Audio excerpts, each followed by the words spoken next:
Silakan subscribe Cerita Cinta YouTube channel. Terima kasih.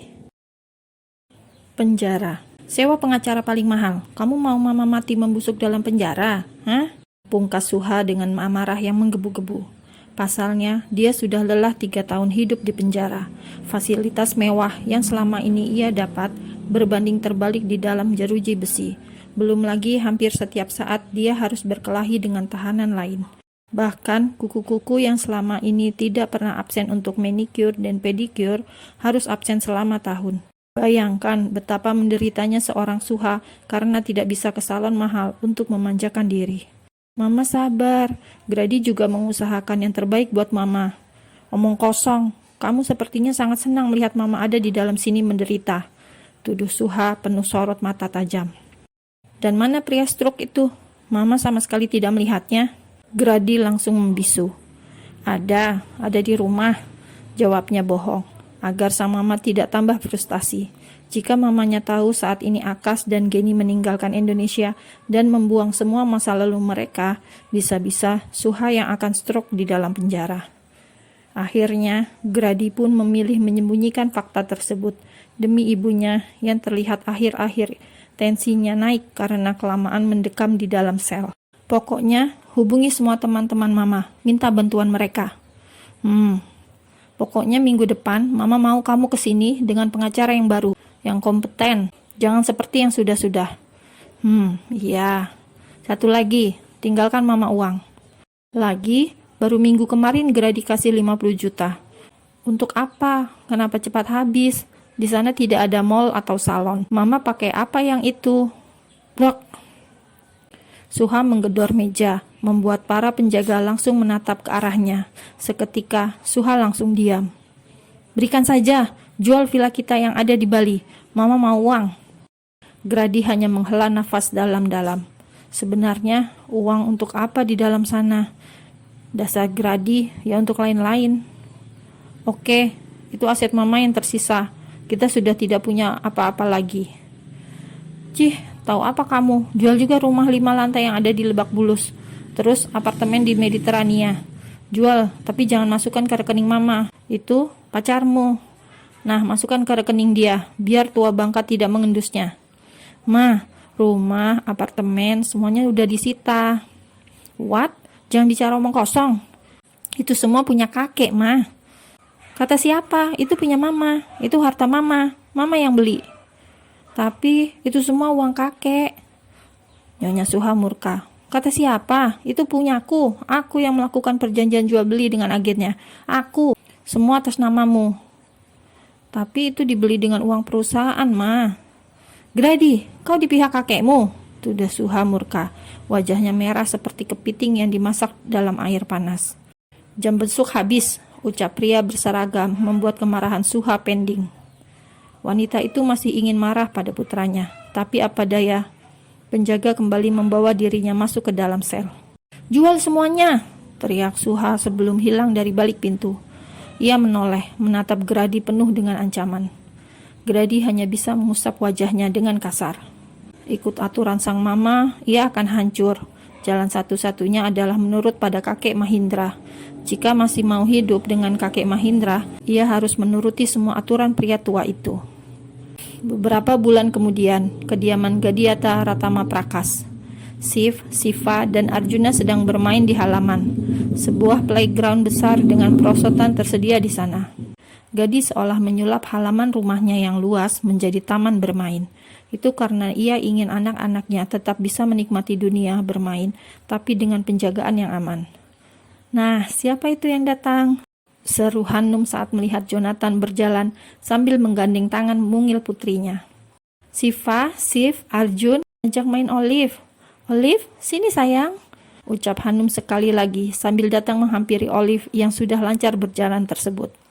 Olive yang pelit senyum ketika Hanum merentangkan tangan, gadis kecil itu malah mundur dan menabrak kaki ibunya. Olive kecil kemudian memeluk ibunya yang selalu rapi dan modis itu. Madam, mengapa genmu begitu kuat? Tanya Hanum kemudian menghampiri Madam Lee. Sekretaris Joe hanya terkekeh saat mendengar celetukan nona mudanya. Dia sangat dominan, celetuk Joe kemudian. Siapa yang dominan? Sela Gadi yang keluar sambil membawa botol minuman. Bukan apa-apa, Tuan, potong Madam Lee. Madam kemudian melirik tajam suaminya. Dia sangat dominan, tapi saya suka. Cuk. Tanpa malu-malu, Jonathan langsung saja menempelkan bibirnya di pipi Madam Lee. Astaga, Joe, kau tidak malu pada anak-anak, sindir Gadi dengan senyum meledek. Madam Lee langsung menepuk lengan suaminya. Ia yang merasa malu, tapi Jonathan sangat cuek. Kalau tidak begitu, mana bisa ia mendapatkan hati Madam yang seperti kulkas 7 pintu tersebut. Melihat tingkah Jonathan yang tidak malu-malu pada Madam, Hanum jadi ikut senang. Kemudian dia berbalik dan menghampiri Gadi. Hanum sedikit berjinjit, kemudian mendekat untuk berbisik. Gadi kira akan dicium seperti apa yang Jonathan lakukan pada Madam Lee. Tapi tidak tahunya, ia malah mendapat kejutan. Sayang, aku telat. Hah? Gadi tidak percaya dengan apa yang ia dengar. Pria itu kemudian menatap Hanum lekat-lekat. Kemudian pandangan Gadi beralih pada anak-anak balita yang bermain di playground di depannya. Gadi yang masih sedikit terkejut kemudian memeluk tubuh Hanumnya dengan hangat. Kakek pasti senang, bisik Gadi sambil memeluk istrinya. Hanya kakek, bagaimana denganmu? Tanya Hanum penasaran. Aku? Udah jelas. Wajah yang sempat bingung itu kemudian berubah sumringah. Pria itu kemudian menatap sekretaris Joe dan Madam Lee. Joe, istriku hamil lagi, ucapnya bangga. Madam menutup mulutnya merasa terkejut. Sedangkan Jonathan, ia langsung meraih pundak sang istri. Sepertinya kita harus menyusul. Dan ajakan itu berakhir dengan tatapan penuh aura mistis. Olive bahkan belum genap 2 tahun, protes Madam Lee. Jonathan hanya tersenyum, kemudian mengecup pipi Olivia, agar Madam Lee tidak marah-marah. Semua terkekeh melihat Jonathan yang dimarahi Madam Lee. Benar-benar istri yang dominan. Kediaman kakek Mahindra. Ini adalah weekend. Kakek meminta Gadi membawa Hanum dan anak-anak mereka ke rumah.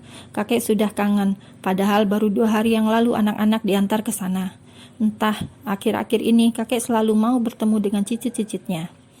Sudah dibilang Gadi lebih baik tinggal bersama mereka, tapi kakek Mahindra tidak mau.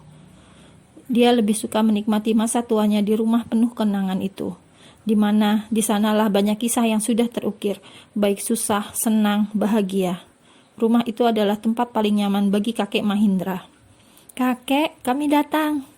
Hanum membuka pintu kamar kakeknya. Sambil menggendong Arjuna, Hanum pun masuk bersama Shiv, Shiva, dan suaminya menyusul di belakang.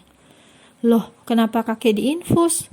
Hanum terkejut. Ternyata di dalam sudah ada dokter. Dan kamar kakeknya sudah berubah seperti ruang di rumah sakit. Begitu juga Gadi yang baru masuk ke dalam kamar kakek. Ia juga kaget seperti Hanum. Kalian sudah datang, ucap kakek dengan lirih. Sepertinya kakek Mahindra sudah sakit. Mungkin juga karena usia kakek sudah tidak muda lagi. Terlalu banyak penyakit yang datang pada tubuhnya yang renta itu. Kenapa kakek tidak mengatakan pada kami? Jonathan, siapkan mobil. Gadi langsung mencari sekretaris Joe. Ingin meminta menyiapkan mobil untuk membawa kakek Mahindra ke rumah sakit. Tidak, jangan. Kakek berusaha bicara. Kemudian terbatuk. Kakek rasa ke rumah sakit pun percuma. Kakek, selah Hanum dengan wajah gelisah. Jangan bersedih, kakek sudah sangat bahagia sekarang melihatmu hidup bersama dengan Gadi, melihat anak-anak yang manis ini. Kakek rasa kakek terlalu serakah jika meminta lebih. Kek, Hanum menyela, tidak mau kakeknya bicara yang tidak-tidak. Gad, kakek berterima kasih banyak padamu. Gadi mendekat, ia kemudian menyentuh tangan kakeknya. Kakek istirahat saja, Gadi dan Hanum akan temani di sini. Kakek Mahindra malah menggeleng. Tidak, biarkan kakek bicara. Kakek rasa waktu kakek sudah tidak banyak. Kek, Hanum mengusap pipinya. Tidak terasa, ia malah menangis melihat kakeknya. Membuat si kembar heran kenapa ibunya menangis. Hanum mengerjap, kemudian berusaha tidak menangis lagi. Terima kasih sudah tumbuh jadi wanita yang kuat. Maaf untuk masa lalu yang tidak bisa dihapus. Hanum mengangguk, kemudian kembali mengusap sudut matanya. Melihat kamu sekarang bersama Gadi, kakek rasa kakek akan tenang meninggalkan dunia ini. Kek, Hanum menggeleng keras. Kakek kemudian menatap cicit-cicitnya satu persatu. Wajah-wajah polos itu terlihat tanpa dosa. Kakek cukup puas karena anak-anak itu akan selalu ada dalam penjagaan Gadi, cucu yang selama ini ia percayai. Melihat Gadi yang begitu tulus mencintai Hanum, rasanya tidak ada beban lagi di pundaknya. Sambil mencoba tersenyum untuk terakhir kalinya, kakek menatap orang-orang yang peduli padanya, menyimpan wajah-wajah itu untuk ia bawa pergi bersama damai di dunia yang lain. Kakek!